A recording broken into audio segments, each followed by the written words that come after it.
palpitate.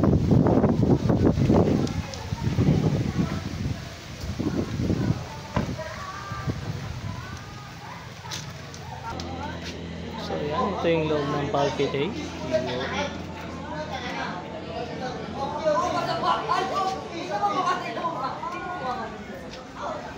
So pagkapasok nyo, ito yung bubungan sa inyo. Yung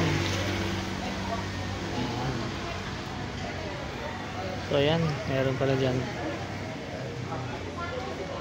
Bago lang kasi to. Ang dami rin nagkakape, maulan kasi. Tsaka maganda yung view dito kasi. Check natin yung likod.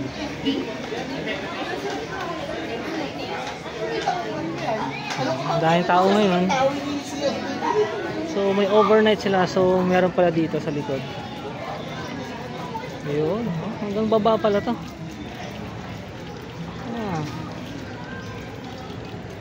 Meron sana.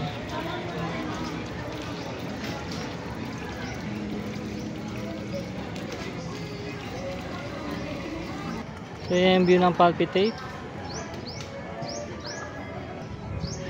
So meron pa sa kabila doon.